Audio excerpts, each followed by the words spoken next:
Let's get to this with the Roundtable now. I'm joined by ABC's Matthew Dowd, former governor of Michigan, Jennifer Granholm, now teaching at UC, University of California System, Bill Kristol, the Weekly Standard, Paul Krugman of the New York Times in Princeton. And Paul, you're looking great since the last time you were here. Less of me, anyway. Well, welcome to all of you. And Bill, let me begin with you. If we would have been here 2 months ago, we would have thought a shutdown was possible. But all of the leaders, Republican leaders in the House and Senate, against it, yet it's happening. Well, you know, these people are elected individually. They're not elected to rubber stamp decisions by Speaker Boehner or by Leader McConnell. So they've decided they would like to delay the implementation of a bad law that is, in fact, the president himself has had to delay parts of it. If we were sitting here 11 months ago, though, and the Republicans were in total disarray, Romney had lost, very demoralized party, I think it's impressive what the Republicans have done, and the Republican House deserves credit for it, and the backbenchers in the Republican House deserve credit for it. The party's rallied. The party's doing fine in the polls. The congressional ballot is about even. President Obama has not succeeded, except for that tax hike on the wealthy they had to give him right at the beginning. He's not succeeded in getting his legislation passed, which is a good thing. So I think... Is the shutdown going to backfire? Not necessarily if it's a day or two or three. There have been shutdowns throughout the last 25 years. And as you know, they don't always backfire. It's a little delicate. But look, why not delay at least parts of Obamacare for a year? Because it's the signature achievement, you know, and it's funny. Is that a good reason, a political reason like that? And it's a good thing. It happens, in fact, to be a very good law. You see, one of the things I think that's going on here is just a failure on the part of the Republican caucus to actually understand anything about this thing. That they haven't done the policy, they haven't understood. In fact, almost all of the substantive news about Obamacare over the last couple of months has been good. The premiums are coming in well below expectations. Healthcare costs are moderating.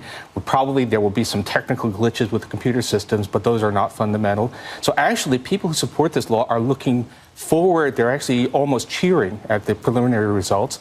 So the odds are that this is going to do a lot of good for a lot of people. Why not put it into effect now? Should the president have delayed the employer mandate?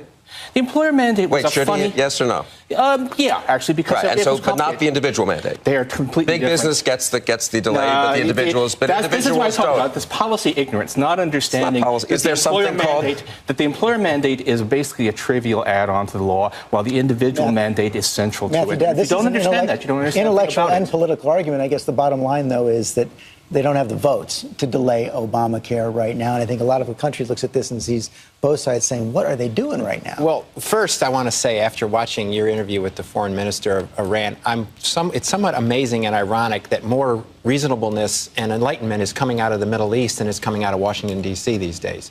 With everything that's happened with Syria and the chemical weapons and all that, it's like we are now in a situation where we have to look at ourselves and say, why isn't our own act in order? One of the biggest problems that's going on, I think, in this country today, and this government shutdown, which everybody knows is a bad idea and ultimately will be bad for the Republicans, and they only hope it's only temporarily bad, that is that way, is there's a large part of both parties that refuses to accept what actually is going on. So if they don't like the result of an election, they contest the election. If they don't like the result of a legislative, something passing the Senate, passing the House, signed by the president, which is the Affordable Care Act or Obamacare, we actually are in a situation where we should accept it.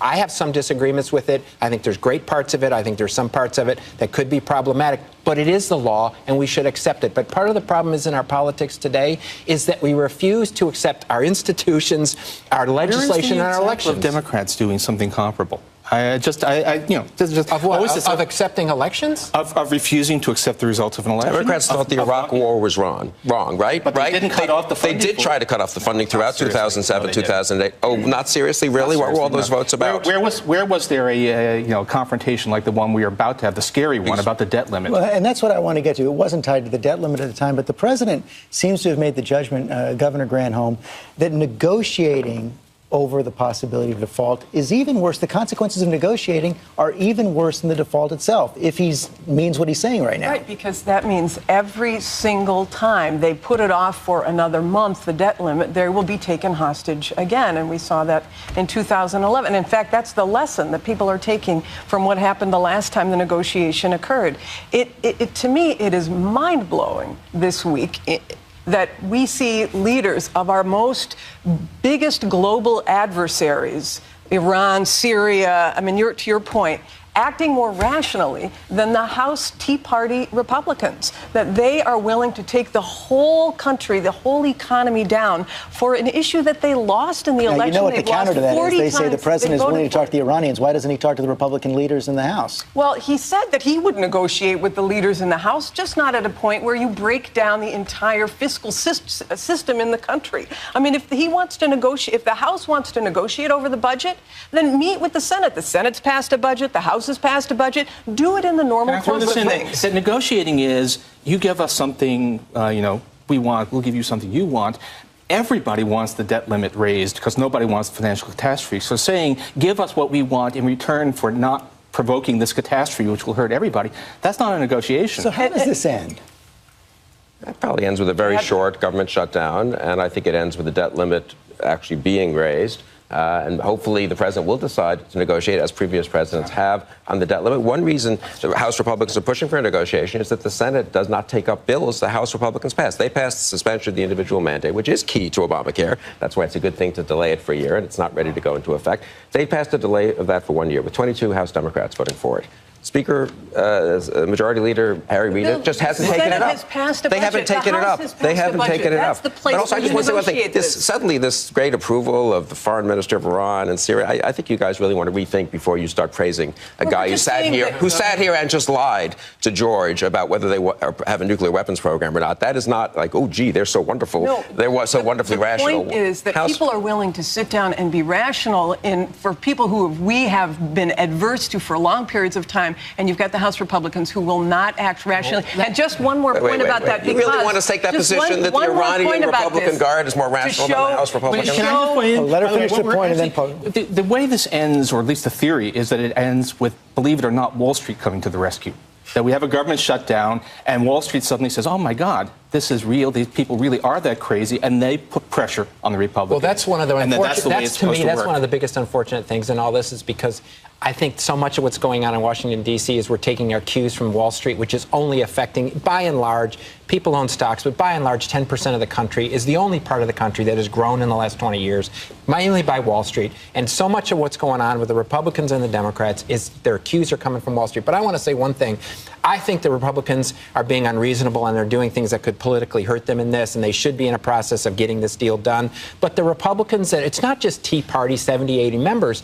That part of the Tea Party caucus, or whatever you call it, represents a large segment of the country, which does not trust the federal government at all to do anything efficiently and effectively. The president has not done any job at all in convincing the public that the government should be involved in stuff and it can do it well. And I think the Tea Party, or whoever is a reflection of the country, does not trust Washington, D.C., and does not trust the federal government. That's true, but let me then bring this question back to Bill Kristol. You say you think this is going to get resolved. It appears, though, given the factions in the Republican Party who don't want to approve anything, that the only way this gets resolved is if Speaker Boehner says, I'll do it with Democratic votes. Doesn't that cost him his speakership? It doesn't cost him his speakership if he has to do it. But look, here's what's going to happen. I think the Senate will strike this attempt to delay Obamacare for a year. I think Republicans might then come back and say, well, how about striking the congressional exemption that the president just decided to give members of Congress and their staff? Maybe that the Senate will accept on the debt on the continuing resolution. What about the medical device tax, which the Republicans added with Democratic votes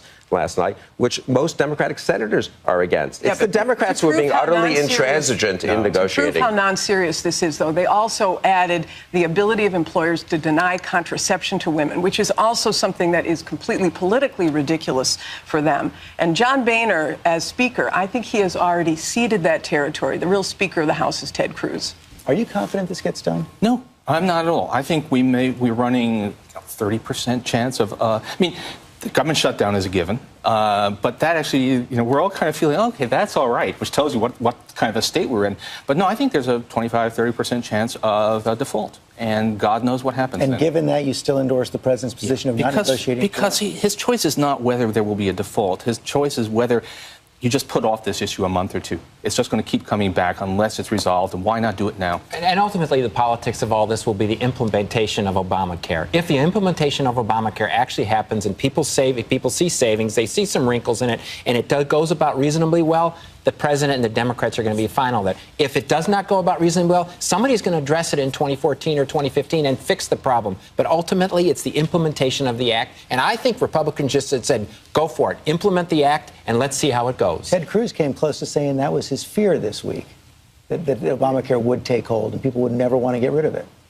Yeah, I think he's wrong about that. I think when it takes hold, people will want to get rid of it. It doesn't benefit that many people, as Paul knows. In the first year, the numbers are rather small. I think it will damage more people as their premiums go up, and as families lose coverage, as businesses cut back to covering simply the employee himself or herself, and families have to go into the exchanges. So I'm happy. I mean, I think it's bad law. We'll see how it plays out. But you can't really blame people who ran saying they would do their best to delay this bad law from happening for trying to do that. It's like Democrats ran saying in 06. Democrats ran in 2006. Democrats ran in 2006 saying they were going to get us out of Iraq, and they spent all of 2007, 2008 undercutting our efforts in Iraq. But Bill, this law passed, was signed by the president. Then the president ran a re-election campaign. The American public voted for him overwhelmingly. Republicans need to fold their tent and say it's the law. I disagree totally. The On that members of Congress we're going to have to end right now. Thank you all very much.